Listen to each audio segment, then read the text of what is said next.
Zach Peerless, CBS Sports. For Tarris and Alex, the Duke players said they thought that they maybe lost a little bit of a competitive edge in the second half. I think that it could be argued you guys took your competitiveness up a notch. When did that shift happen, and how did it happen? I think it happened in the second half. I think it was the start of the second half. We started being more physical. We started really playing to the calling card that we play at. And, we just felt like we let our offense really dictate how we were playing in the first half when we necessarily didn't have shots fall or the flow of our offense really, it got disrupted. So I think when we took pride on the defensive end, everything changed. Yeah, piggyback off what AK said. I mean, it was definitely that second half. I mean, going into halftime, coach was like, "Yo, we got to swing for the fences. We got to give it all we got." So, really coming out of that halftime down 15, whatever it was, just going down like I said, giving it our all, keep chipping away at the lead, and getting it back. And the rest is history. This guy hit the freaking game winner. Coming up on the left side, Dom first.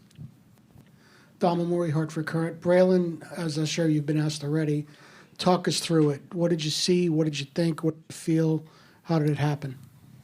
Man, it's just, it's still a loss of words, still processing all like what just happened. But I think that last possession, it was just we were trying to foul the worst free throw shooter on the floor, and Silas ended up deflecting the pass to the other end of the floor, and it's just I had the ball, and I know AK had just hit one, so I threw him at 4 seconds left, and man, he just threw the ball back to me. I knew I had to put one up, so man, I'm just happy that was the one that went down tonight.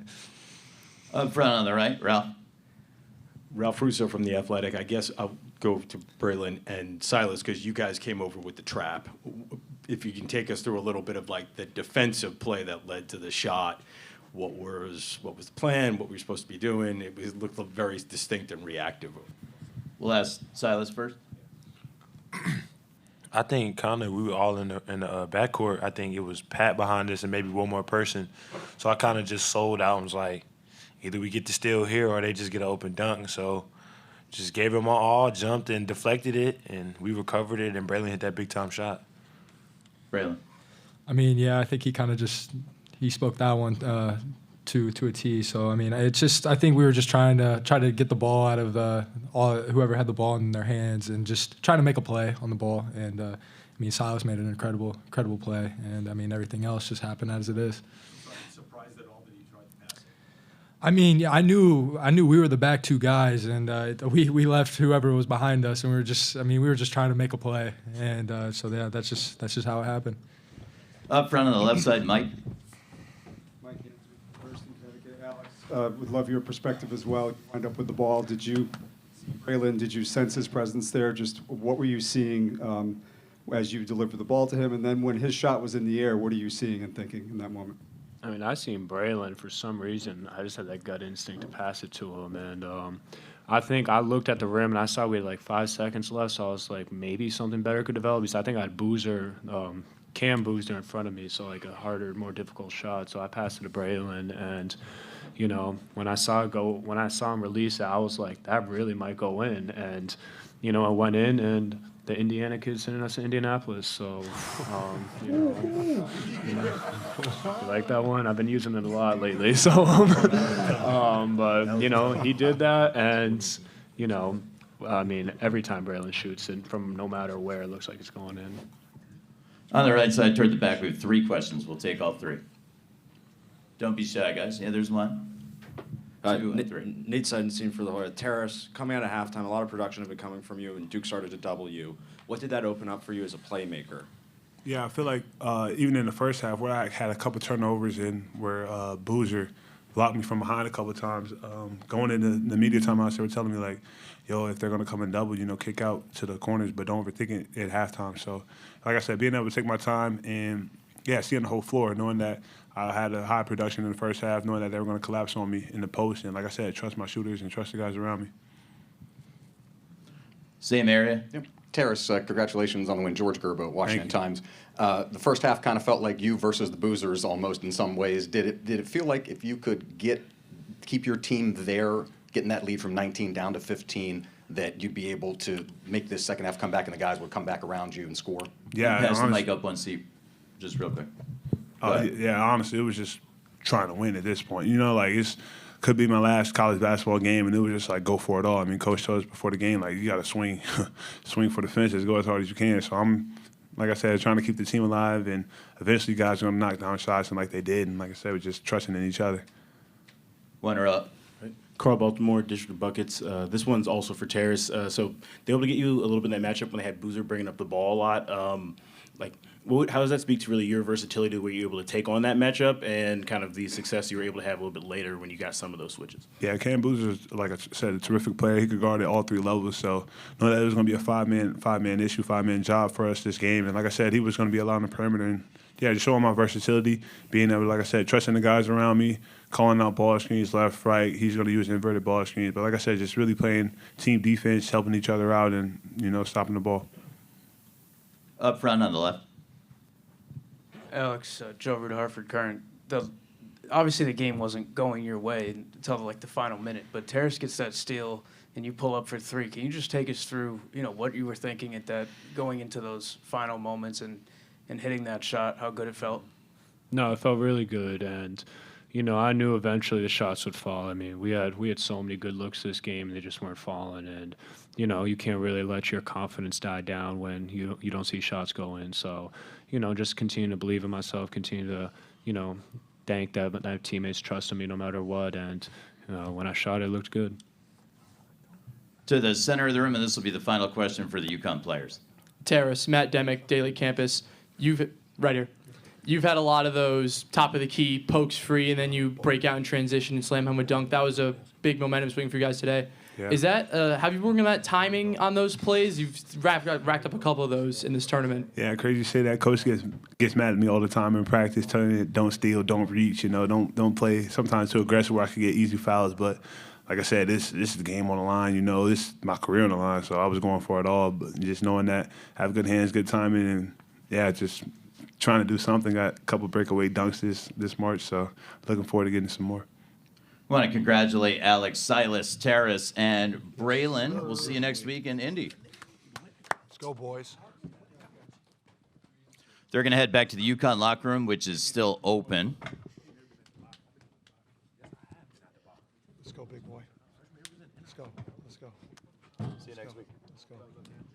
Let's go. See you Thursday. Coach, want to give us a few thoughts, then we'll take some questions. Yeah, listen, I obviously that's, just an epic, just another chapter in the UConn Duke NCAA tournament. Dramatics. Obviously a really tough way for their season, to end. I thought they played great. I thought they punched us in the mouth with incredible force. The Boozer boys. I mean, I've been admirers of their approach to basketball. I mean, all I've ever watched these guys do, is just win everything that they play in over the course of their career and grassroots, and then what the impact they've had on Duke, and obviously across the board. Just their program. You couldn't have more respect for. John Shire and what they've done since he's been here. But I think for us, the story was just that game was a reflection on the season. It's been a season where we've been dealt with injuries to key players at critical points of the year that we've had to overcome. And we've had to show a lot of fortitude and resilience and just kind of claw our way through the season. And just the game was a microcosm of that. Just we fought, we clawed, put ourselves in position to take advantage of a mistake that they made. And, one of the most brilliant shooters that you'll ever see shoot a basketball, made an incredible, legendary March shot. Coach, up front to the left. We'll start on campus. Sam Callahan, Daily Campus. I know you. I know your grandfather. Great. The GOAT. Obviously, you just mentioned one of the great March shots, and you've seen. I mean, you were in the stands for the Leitner shots. Have you seen anything like what Braylon just did to seal the game? No. I mean, I've had it done to me. I've been on the bad side. Maybe not a shot like that, but just in a game of that magnitude, especially when we were. I mean, they make it tough on you because they're obviously an excellent defensive team, but we probably were going to look at film and see shot quality on a number of the threes that we missed and say, man, like it felt like a little bit of some type of justice where we missed a lot of really good shots throughout the game, and then we had to make a really hard shot. The things just evened out at that point, let's say. Staying up front to the left, Hartford.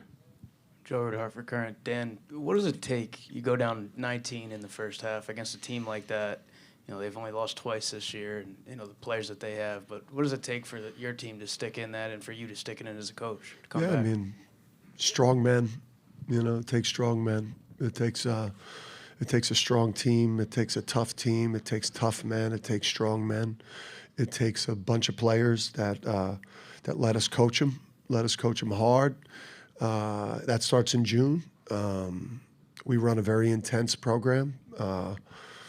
We're on these guys. We stress them in practice. We put a lot of pressure on them on a daily basis to do the right things, to do everything at game speed, to do everything hard, to do everything tough, to be prepared, because that's what it takes to win games like this, or to stay in a game like that where you're getting outplayed.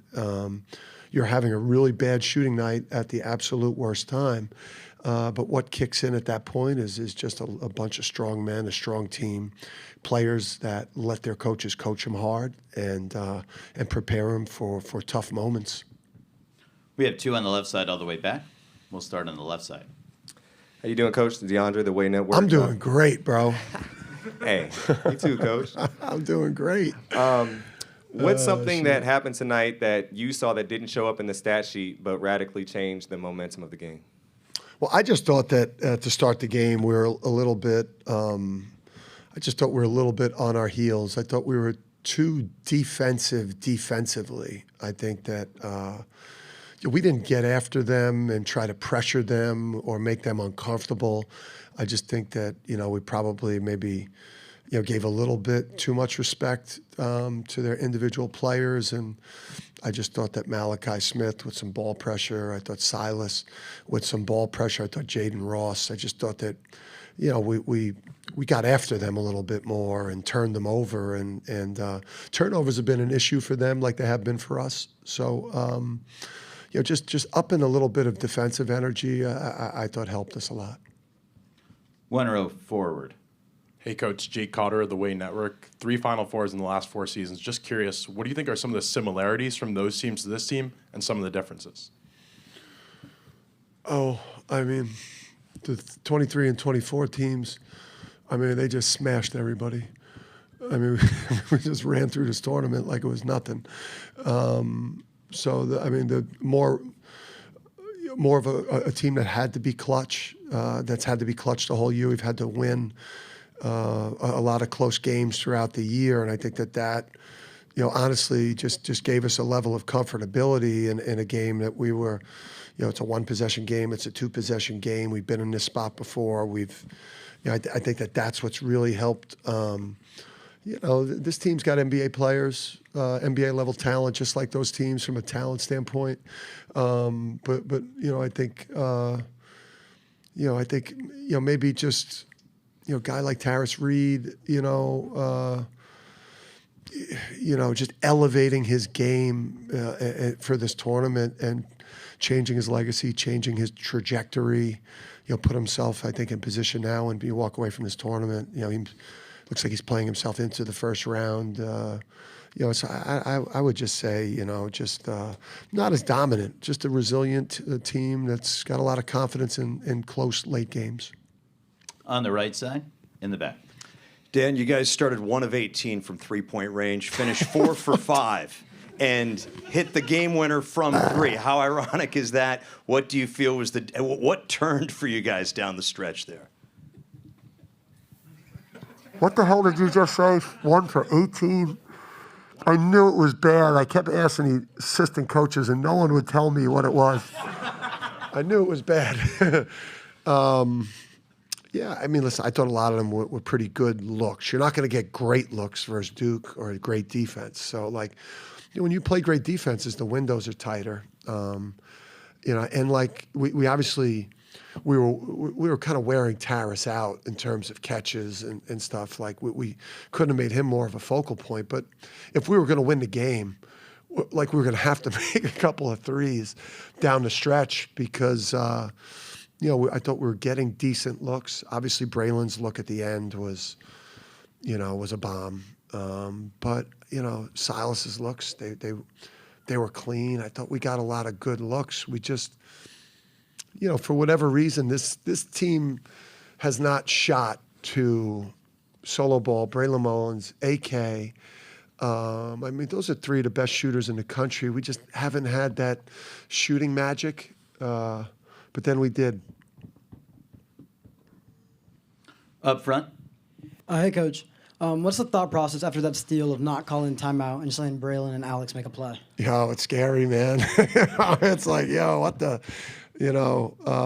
because Duke is so good defensively. It just felt like you're almost, you're watching Alex and seeing, kind of like, as Braylon's catching the ball, does he look like he's in some type of a rhythm? Does he look like he's going to kind of drive it? I mean, you're torn right there, and you're almost like, and you're just, it's instincts. It's gut instinct. But I think with their size, their length, their ability to switch everything, it felt like the window where you just got to let March Madness take over. March Magic.